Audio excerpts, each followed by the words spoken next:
அன்புக்குரிய சகோதரர்களே, இன்றைய மைய கருத்து கொடுங்கள். அழகிய வார்த்தையிலே, சிறிய வார்த்தையிலே எழுதப்பட்டிருக்கின்றன. எதை கொடுப்பது, யாருக்கு கொடுப்பது, எப்போது கொடுப்பது, எதற்காக கொடுக்க வேண்டும் என்றெல்லாம் வினாக்கள் எழுது கொண்டிருக்கின்றன. நற்செய்தியிலே வாசிக்கின்றோம், இயேசு சொல்லுகின்றார், சிசருக்குரியதை சிசருக்கு கொடுங்கள், அரசருக்குரியதை அரசருக்கு கொடுங்கள், கடவுளுக்குரியதை கடவுளுக்கு கொடுங்கள் என்று சொல்லுகின்றார். கொடுங்கள் என்ற வார்த்தைக்கு முழு அர்த்தத்தை நாம் உணர்கின்றோம். யாருக்கு கொடுக்க வேண்டும் என்பதை பார்க்கும் பொழுது அரசு வருகிறது, கடவுளும் வருகின்றார். லூக்கா 10ஆம் அதிகாரத்தில் 38 42 வசனத்தை வாசிக்கின்றோம்.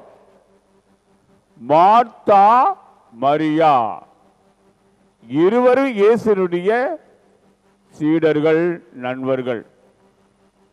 ஆனால் இயேசு என்ன சொன்னார்? மார்த்தாவை பார்த்து, மார்த்தா மார்த்தா, பல காரியங்களை பற்றி நீ கவலைப்பட்டுக் கொண்டிருக்கின்றாய், தேவையானது ஒன்று, மரியாளோ தேர்ந்து கொண்டாள், என் வார்த்தைக்கு செவியடித்தாள் என்று குறிப்பிடுகின்றார். வார்த்தை கேட்டார்கள், ஆனால் இருவருக்கும் ஒரு வேற்றுமை இருக்கிறது. அதைதான் 1 பேதுரு 2ஆம் அதிகாரம் 17ஆம் வசனம் என்ன சொன்னார்? அரசுக்கு மதிப்பு கொடுங்கள், கடவுளுக்கு அஞ்சி வாழுங்கள் என்று சொல்லுகின்றார். எந்த அரசு கடவுளுடைய திட்டத்திற்கு ஏற்றவாறு நடந்து வருகிறதோ அதற்கு நாம் கீழ்ப்படிய வேண்டும். அரசுக்கும் கடவுளுக்கும் முரண்பாடு இல்லை என்றால், ஒத்து போகுது என்றால், நாம் இரண்டுக்கும் கீழ்ப்படி கொடுக்க வேண்டும், கீழ்ப்படிய வேண்டும். ஒரு சில காரியங்களிலே அரசு தவறான கொள்கைகளை, மாற்றான் கருத்துக்களை, உலகின் போக்கினை கொட்டி கொடுக்கும் என்றால் அவர் கீழ்ப்படிய அவசியமில்லை என்று சொல்லுகின்றார். ஆகவே நற்செய்தி சொல்லுகின்ற பாடம் பொருளை மட்டுமல்ல, உள்ளத்தை எங்கே கொடுக்க வேண்டும் என்பதுதான் இந்த நற்செய்தியின் போதனையை நாம் இன்றைக்கு வீட்டிற்கு எடுத்து செல்வோம். தாயே, நாங்கள் கொடுப்பதற்காக வந்திருக்கின்றோம். பொருளை மட்டுமல்ல, பொன்னை மட்டுமல்ல, எங்களையே நாங்கள் கொடுக்க வந்திருக்கிறோம் என்று தாயை பார்த்து கொடுக்கக்கூடிய வரத்தை தர வேண்டும் என்று இத்திருப்பலியிலே மன்றாடுவோம். அன்புக்குரிய சகோதரர்களே, இன்றைய நற்செய்தியானது ஒரு புதிய கருத்தை நமக்கு எடுத்துரைக்கின்றது. அரசுக்கும் கடவுளுக்கும் கொடுக்க வேண்டியதை கொடுங்கள் என்ற கருத்தை இந்த நற்செய்தி எடுத்துரைக்கின்றது. இரு துருவங்களை பார்க்கின்றோம். கடவுள் நம்மை படைத்தவர், ஆண்டு வருகின்றவர், வழி நடத்துபவர் பார்க்கின்றோம். அரசும் பார்க்கின்றோம், வழி நடத்துகின்றது, நமக்கெல்லாம் வாய்க்காலாய் இருப்பதை பார்க்கின்றோம். 2 துருவங்களை பார்க்கின்றோம். ஒன்று இயேசு, மற்றொன்று அன்று அரசராக கருதப்பட்ட பரிசேயர்கள், மூப்பர்கள், சதிசேயர்களை பார்க்கின்றோம். நற்செய்தியிலே பல இடங்களிலே பார்த்து கொண்டே வருந்தும் என்றால், இந்த 2க்கும் முரண்பாடான கருத்தை நாம் பார்த்து கொண்டுதான் இருக்கின்றோம். எந்த நற்செய்தியை எடுத்துக்கொண்டாலும் கூட அரசருடைய வல்லமை என்ன, மூப்பர்கள் நடந்து வந்த பாவை என்ன என்பதை ஒருபுறம் பார்க்கின்றோம். இங்கு கடவுள் இயேசு கிறிஸ்து நடந்து வந்த பாவை என்பதை பார்க்கின்றோம். முதலாவது இன்று நற்செய்தியிலே பார்க்கின்றோம். நற்செய்தியிலே மத்தேயு 22வது அதிகாரம் 15 21 வசனத்தை நடந்த நிகழ்ச்சியை அவ்வாறு உரைக்கப்பட்டிருக்கிறது. பரிசேயர்கள் பார்க்கின்றார்கள், இயேசு நல்லவையே செய்து கொண்டு வருகின்றாரே, அவர் எப்படி மறக்கலாம்? அவருடைய இரக்கத்தில் பெருக்கலாம் கூட பார்க்கின்றனர், முடவ நடக்கின்றனர், செவர கேட்கின்றனர், இறந்த உயிர்க்கின்றனர்.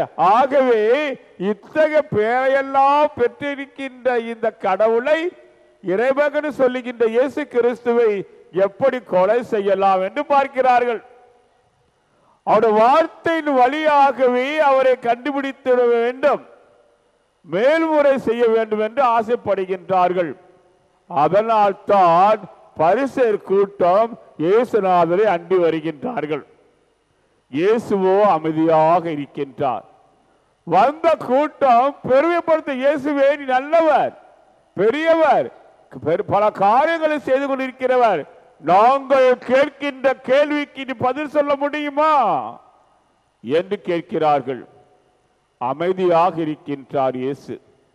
செசாருக்கு வரி செலுத்துவது முறையா அல்லது செசாருக்கு வரி செலுத்த கூடாதா என்ற கேள்வியை கேட்கிறார்கள். இதன் ஆழ்ந்த கருத்து என்னவென்றால், உள்நோக்கு என்னவென்றால், செசாருக்கு வரி செலுத்தும் முறையா என்று கேட்டது நோக்கம் முறைதான் என்று இயேசு சொன்னார்.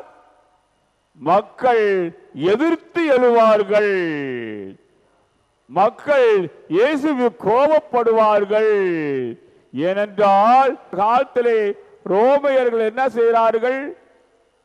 மக்களை துன்பப்படுத்தினார்கள். அன்று ஆண்டு வந்த அரசு ரோமை அரசு. ஆகவே மக்கள் என்ன செய்வார்கள்?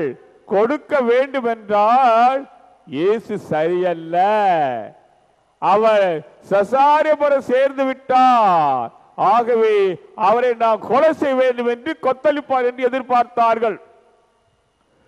கொடுக்க கூடாது என்று சொன்னால் அதற்கு என்ன பதில் வைத்திருந்தார்? கொடுக்க கூடாது என்றால் மக்களை எல்லாம் தூண்டிவிட்டு எழுப்பிவிட்டு ரோமை அரசுக்கு எதிராக சண்டை போட வைக்கின்றார் என்று சொல்லிவிடலாம் என்று இரண்டு வகையான கருத்துக்களை, பதில்களை, எப்படி சொன்னால் இப்படி சொன்னால் இப்படி சொல்லலாம், அப்படி சொன்னால் அப்படி சொல்லலாம் என்று இரண்டு கருத்துக்களை கொண்டு வந்தான் இயேசு கிறிஸ்து நிற்கின்றார்கள்.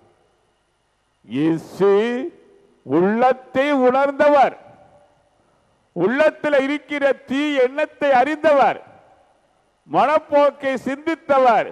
அதனால் தான் அமைதியாக இருந்து பதில் சொல்லுகின்றார். செசாருக்கு உரியதை செசாருக்கு கொடுங்கள், கடவுளுக்கு உரியதை கடவுளுக்கு கொடுங்கள் என்று நிறுத்தி விடுகின்றார். அருமையான பதில். கேட்ட கேள்விக்கு பதில் அல்ல, கேட்டதனுடைய உள்நோக்கை உணர்ந்த காரணத்தினால் தான் இயேசு இவ்வாறு பதில் சொன்னார். செசாருக்கு உரியது செசாருக்கு கொடுங்கள், உங்களுடைய தாளந்தை காட்டுங்க, நாணயத்தை கொண்டு வாருங்கள். கொண்டு வருகிறார்கள், ஒரு தாளந்தை கொண்டு வருகிறார்கள். அதை பார்க்கின்றார், இரண்டையும் திருப்பி பார்த்துவிட்டு செசாருக்கு உரியதை செசாருக்கும் கடவுளுக்கு உரியதை கடவுளுக்கு கொடுங்கள் என்று முடித்துவிட்டு அமர்ந்து விடுகின்றார். அன்புக்குரிய சகோதரர்களே, கேட்ட கேள்விக்கு பதில் என்ன? அவர் சொல்லவில்லை. முறையா? ஒன்று பதில் இல்லை. முறை இல்லையா? ஒன்று பதில் இல்லை. நீங்கள் செசாருக்குரியதை செசாருக்கு செலுத்துங்கள், அதாவது அரசருக்குரியதை அரசருக்கு செலுத்துங்கள். நின்று விடவில்லை, கடவுளுக்குரியதை கடவுளுக்கு செலுத்துங்கள் என்று கூறிவிட்டு அமர்ந்து விடுகின்றார். அன்புக்குரிய சகோதர சகோதரி, இது ஒரு நிகழ்ச்சி மட்டுமல்ல, பரிசருடைய வேலைகள் இந்த ஒரு நிகழ்ச்சி மட்டுமல்ல, எத்தனையோ நிகழ்ச்சிகளை நாம் பார்த்து கொண்டே போகலாம். அடுத்த ஒரு நிகழ்ச்சியை பார்ப்போம். யோவான் 8வது அதிகாரம் 1-11 வசனத்தை வாசிக்கின்றோம். விபச்சாரி பெண்ணை ஊருக்கு வெளியே கொண்டு வருகின்றார். இதற்காக கொல்ல வேண்டும் என்று மோசே சட்டம் சொல்லுகிறது. ஆகவே கையும் மெய்யுமா பிடித்தால் ஊருக்கு வெளியே கொண்டு வந்து கல்லால் எறிந்து கொள்ள வேண்டும் என்று சட்டம் இருக்கிறது. அந்த சட்டத்தை கையில் எடுத்துக்கொண்டுதான் இயேசுவிடம் வருகிறார்கள். இயேசு அழைத்து வருகிறார்கள், பெண்ணையும் அழைத்து வருகிறார்கள். என்ன சொல்ல போகிறார் இயேசு? இருவகையான பதில். இங்கே இருவகையான பதில். என்ன சொல்லுவார்? ஒன்று, கல்லால் எறிந்து கொள்ள வேண்டும் என்று சொல்வார். ஏன்? மோசேஸ் சட்டம் அதுதானே சொல்லுது. அப்படியே கீழ்ப்படிய வேண்டுமே, அதுதான் சொல்வார். அப்படியே சொல்லவிட்டால் என்ன சொல்லுவார்? கல்லால் எறிந்து கொள்ளக்கூடாது என்று சொல்வார். கூடாது என்றால் மோசேஸ் சட்டத்தை எதிர்த்து விடுகின்றார். கொள்ள வேண்டும் என்றால் இவர் இரக்கமற்றவர், மனித மாண்பு அல்ல, பாவிகள் மீது அன்பு இல்லை என்று சொல்லிவிடலாம் என்று அப்படியாவது கட்டுக்கதை கட்டி தூக்கிலே போடலாம் என்று எதிர்பார்த்து வருகின்றார்கள். போதகரே, என்ன சொல்லுகிறீர்? மோசேஸ் சட்டம் இவ்வாறு சொல்லுகிறது, நீர் என்ன சொல்லுகிறீர்? பதில் சொல்ல சொல்லுகின்றார்கள். இயேசுவோ அமைதியாக இருக்கின்றார். ஏனென்றால் உள்ளத்திலே ஊடுருகின்ற எண்ணத்தின் கருத்துக்களை, இயக்கங்களை, நோக்கங்களை, தாக்கங்களை, சிந்தனை எல்லாம் அறிந்தவர் அல்லவா அவர். அமைதியாக இருக்கின்றார். அப்போது மீண்டும் மீண்டும் கேட்கிறார்கள், போது என்ன சொல்லுகிறீர்? இந்த பெண்ணை நாங்கள் கொள்ள வேண்டும், சட்டம் சொல்லுகிறது, சட்டத்திற்கு நாங்கள் நடக்க வேண்டும் என்று சொல்லுகிறார்கள். இயேசு வினாக்களை உணர்ந்து தரையிலே குடிந்து எழுதுகின்றார். உங்களில் குற்றமில்லாதவன் கல்லை எடுத்து எறியட்டும், உங்களில் குற்றமில்லாதவன் கல்லை எடுத்து எறியட்டும் என்று சொல்லுகின்றார். அமைதி நிலவுகின்றது. யாரும் பேச்சு இல்லை. முதலிலே கல்லெடுத்து எரியட்டும் என்று சொன்னவுடன் ஒன்றன் பின் ஒன்றாக எல்லோரும் போய்விடுகின்றார்கள். எதை எதிர்பார்த்து வந்தார்களோ பதில் கிடைக்கவில்லை, மாறாக ஓடிவிட்டார்கள். இயேசு அந்த பெண்மணியை பார்த்து, அம்மா, யாருமே உனக்கு தீர்ப்பிடவில்லையா? நானும் தீர்ப்பிடே, நீ போ, இனி பாவம் செய்யாதே என்று அனுப்பி வைக்கின்றார். மற்றொரு நிகழ்ச்சியை பார்த்தோம். மூன்றாவது நிகழ்ச்சியை பார்ப்போம். மத்தேயு 19வது அதிகாரம் 1-13 வசனத்தை வாசிக்க கேட்கின்றோம். அங்கே ஒரு சூழ்ச்சி. என்ன சூழ்ச்சி செய்கின்றார்கள்? ஒரு பெண்ணோ ஆணோ தவறு செய்துவிட்டால் மனமுறிவு கொடுக்கலாமா? மோசேஸ் சட்டம் சொல்லுகிறது, தவறு செய்துவிட்டால், மனைவி தவறு செய்துவிட்டால் மனமுறிவு கொடுத்து விடலாம், விலக்கி விடலாம் என்று சட்டம் சொல்லுகிறது. ஆகவே அந்த சட்டத்திற்கு நீ என்ன பதில் சொல்ல போகின்றீர்? மனமுறிவு கொடுக்கலாம் என்று சொன்னால் இவர் பாவி மீது இரக்கமில்லை என்று சொல்லிவிடலாம். மனமுறிவு கொடுக்க கூடாது என்று சொன்னால் மோசேஸ் சட்டத்தை மீறுகிறார் என்று சொல்லிவிடலாம் என்று பார்ப்பதற்காகத்தான் இந்த கேள்வியை கேட்கின்றார். இயேசு என்ன சொல்லுகின்றார்? கடவுள் ஆதியிலே என்ன சொன்னார்? கடவுள் இணைத்ததை மனிதன் பிரிக்காதிருக்கட்டும். அந்த மோசேஸ் கட்டளை கொடுத்தா உண்மைதான். உங்களுடைய முரட்டின் தளத்திற்காக நீங்க போராடியதற்காக கொடுத்திருக்கலாம். ஆனால் திருச்சபை சட்டம் அவ்வாறு அல்ல, என்னுடைய சட்டம் அவ்வாறு அல்ல.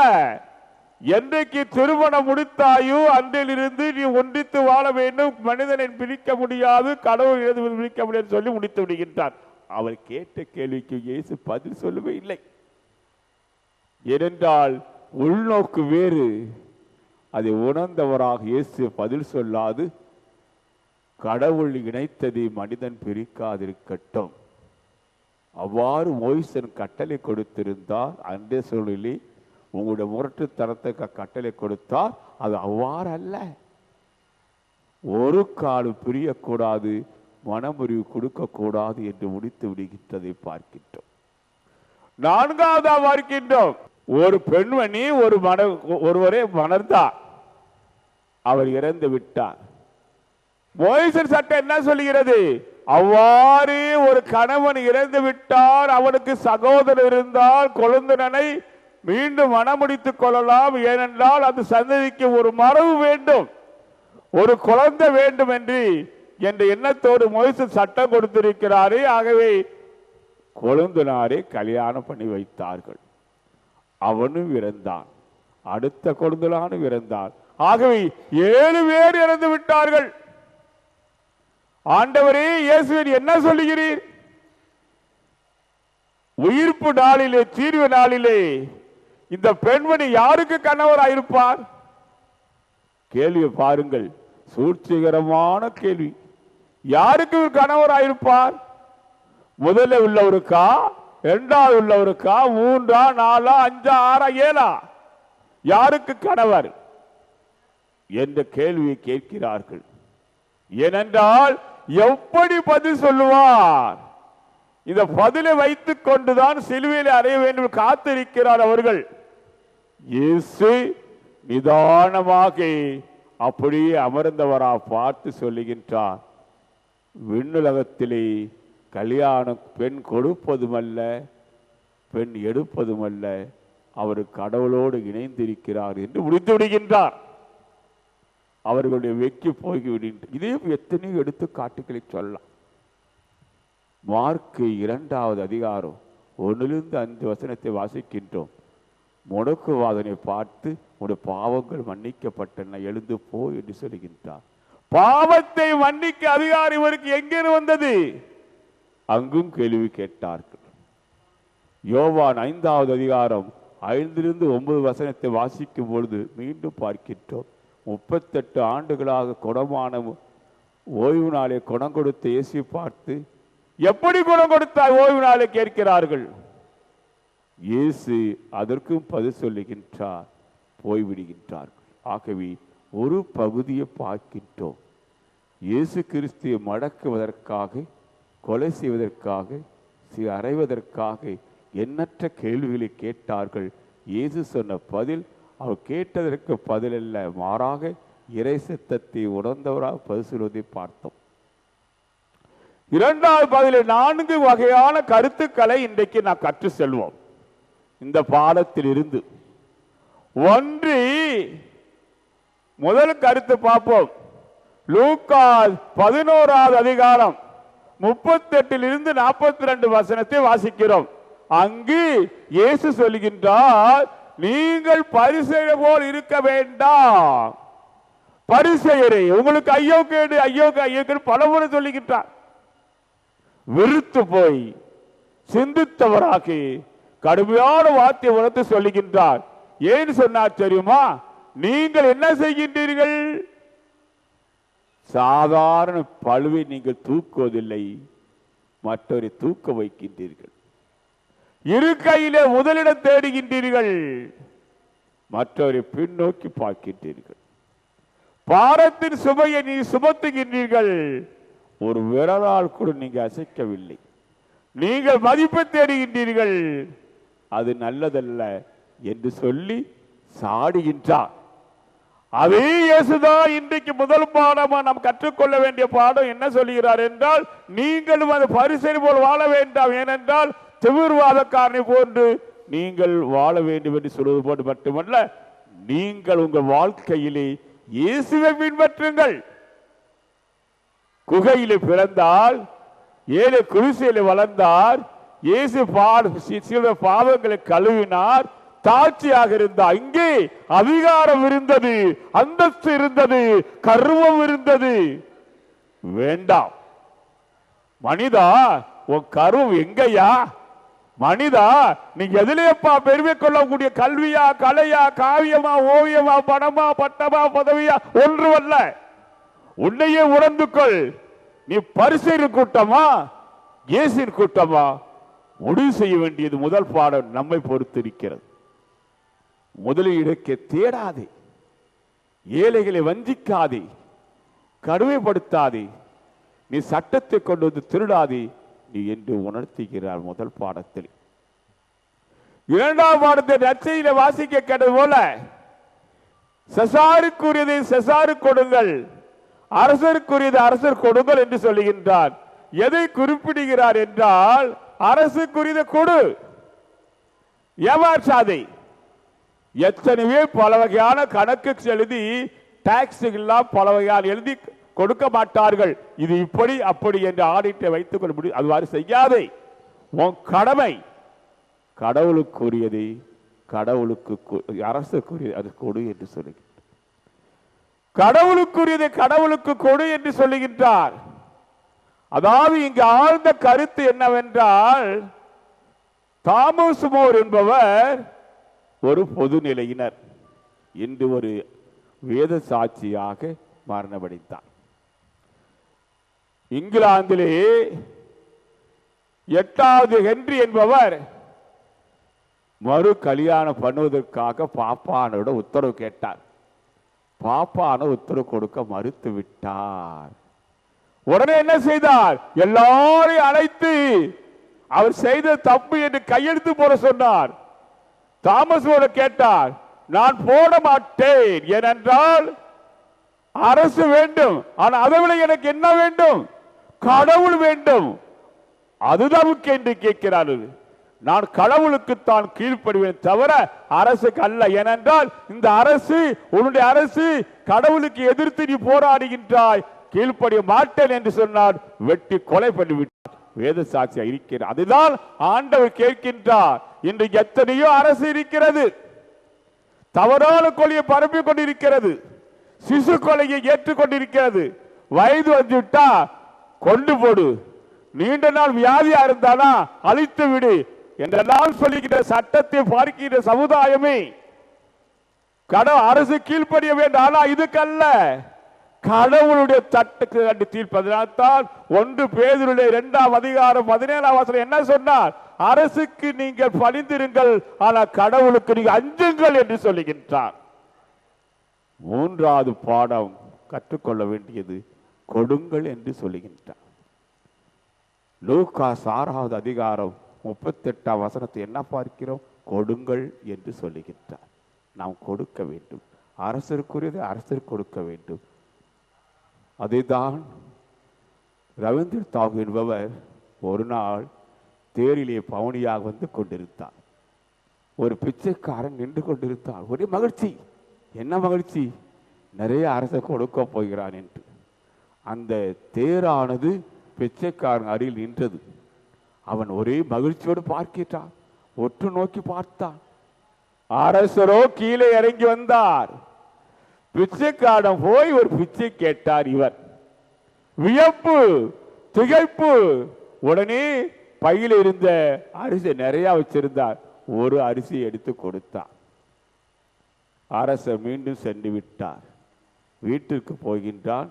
அந்த ஒரு அரிசி தங்கமாக ஆனதை கண்டு மகிழ்ச்சி அடைகின்றார். கூட கொடுத்திருக்கலாமே என்ற எண்ணங்கள். கடவுளுக்கு கொடுங்கள், இது பணம் நீங்கள் நிறைய கொடுக்க வேண்டும் சொல்லுகின்றார். ஓசூருக்கு ஒரு முறை சென்றிருந்தேன். அங்கு உள்ளவர்கள் இந்த டிவியை பார்க்கிற காரணத்தினால அங்க உள்ள பங்கு மக்கள்லாம் கூடி என்னை வர வேண்டும் என்று கேட்டார்கள். பிரசங்கத்துக்கு போயிருந்தேன். அப்ப ஆலயத்து சுகத்தில் பார்த்தேன். மகிழ்ச்சியா இருந்த 5 கோடி ரூபாய்க்குரிய பணத்தை அவர்களே வெளிநாட்டில் மேற்றாசனத்தில் அல்ல, மக்களே கொடுத்து கட்டியிருக்கிறார்கள். தாராளம் அந்த பகுதி வாழ் இந்துக்களோ முஸ்லிம்களோ எல்லோரும் பகுதி மக்கள் எல்லாம் கொடுத்து கட்டிருப்பது பாராட்டி எனக்கு மகிழ்ச்சியா இருந்தது. கொடுங்கள், கொடுக்கப்பட்டது. அது 3ஆம் கருத்து, கொடுங்கள். அன்புக்குரிய மக்களே, நீங்கள் எவ்வளவு செலவு பண்றீங்க இல்லைன்னு சொல்ல. எங்கே கூட்டம் இல்லையோ ஒயின் ஷாப்ல கூட்டம் இருக்கு. தூரத்திலே தனியா இருந்தாலும் கூட கூட்டம் அங்க போயிடுது. நீங்கள் கடவுளுக்குரியதை கடவுளுக்கு கொடுங்கள் என்று கற்றுக்கொள்கின்றோம். 4வது பாட இறுதி பாடமாக என்ன சொல்கிறார்? கொடுங்கள். பணத்தை அல்ல, வேண்டாம் என்று சொல்லவில்லை, கொடுங்கள்.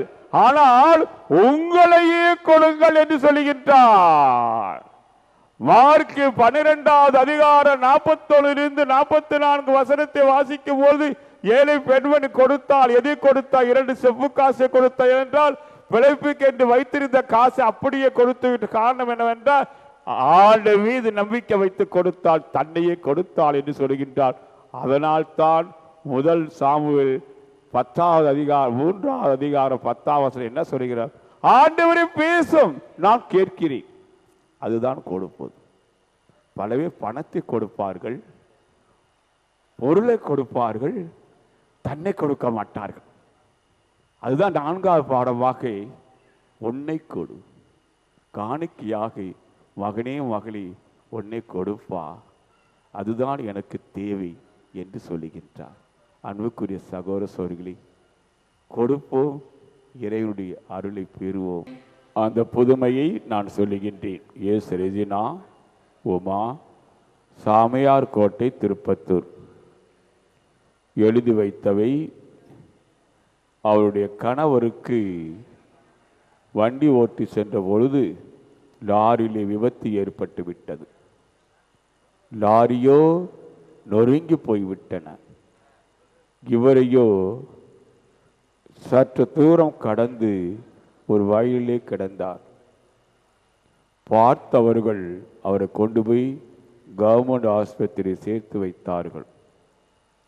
ஆனால் உயிர் இருக்கிறதா இல்லையா என்று யாருக்கும் தெரியாது. அந்த நேரத்திலே அவர் அமைதியாக இருந்தார். உற்றார் உறவினருக்கு தெரியப்படுத்தி விட்டார்கள். மழை வந்தால், கதறினாள், கண்ணீர் வடித்தாள், கடவுளை வேண்டிக் கொண்டார். மகள் வந்தால் அவ்வாறு செய்தார். உறவினெல்லாம் கொண்டு வந்து ஆஸ்பத்திரியிலே கோமா ஸ்டேஜுக்கு போய்விட்டார். காலும் முறிந்து விட்டது. டாக்டர்கள் ஒன்றும் செய்ய முடியாது என்று கூறிவிட்டார்கள். தவித்த நிலையில் யார் கை கொடுக்க முடியும்? ஆனால் அந்த குடும்பம் மட்டும் மாதாவுடைய பக்தி மட்டுமல்ல, கடவுளுடைய வார்த்தையை உணர்ந்தவர்கள். 2 வார்த்தையை கற்றுக்கொண்டவர்கள்.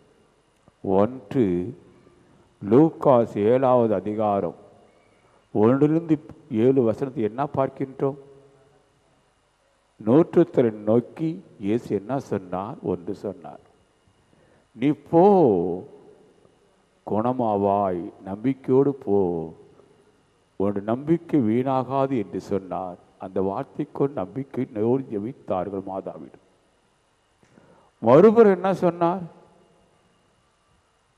மார்க் 2வது அதிகாரம் 1லிருந்து 5 வசனம் என்ன பார்க்கிறோம்? எழுந்து நட, முடக்குவாதனை பார்த்து எழுந்து நட என்று சொன்னார். இந்த 2 வார்த்தைகளையும் உள்ளத்தில் புகுந்தன.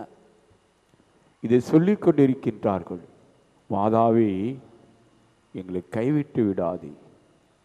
கருணையோடு உள்ள தாய் மகனை பரிந்து பேசு என்று கேட்டுக்கொண்டே இருந்தார்கள். அழுகின்றார்கள். ஆறுதல் சொல்ல யார் இருப்பார்கள்? கண்ணீர் வடிக்கின்றார்கள். கண்களில் கண்ணீரும் போய்விட்டது. அந்த நேரத்திலே ஒரு அம்மா மாதா செயலியான முழு பாடவை கட்டி கொண்டு வந்தார்கள். வந்து யாரென்று அவருக்கும் தெரியாது. அருகிலே வந்து அந்த மாதாவுடைய எண்ணெயை நெற்றிலே பூசி, காலிலேயும் பூச வைத்து, அந்த முறிந்த காலிலும் பூசி விட்டு, மாதா தண்ணீர் எடுத்து தடைவிட்டு அப்படி நின்றார்கள். இவர்களோ மாதா பார்த்து ஜெபித்து கொண்டிருக்கின்றார்கள். கைவிடாத அன்னையை கரங்கொடுப்பாய் ஜெபித்து கொண்டிருந்தார்கள். அந்த அம்மா போய்விட்டார்கள். 5 நிமிடத்திற்கு பிறகு அவர் கண் திறந்து பார்த்தார். அதுதான் சக்தி. வந்தது யார்? இவர்களுக்கு தெரியாது, யாருக்கும் தெரியாது. தேடி பார்க்கிறார்கள், அலைந்து பார்க்கிறார்கள், காண முடியவில்லை. அப்போது தெய்வீகத்தின் சக்தி என்று நம்பினார்கள். மாதா கைவிடவில்லை. கதறினோம், அழுதோம், கண்ணீர் வடித்தோம். அந்த அம்மா தூங்கி விட்டார்களா? உறங்கி விட்டார்களா? கண்ணீர் நிமித்து இல்லையே, காக்க வந்தார்கள். மனித பிறவிலே மாதா புட உடத்தில் என்று மகிழ்ந்தார்கள். நாம் நம்பிக்கையோடு ஜெபிப்போம், வரங்களை பெறுவோம். நன்றி.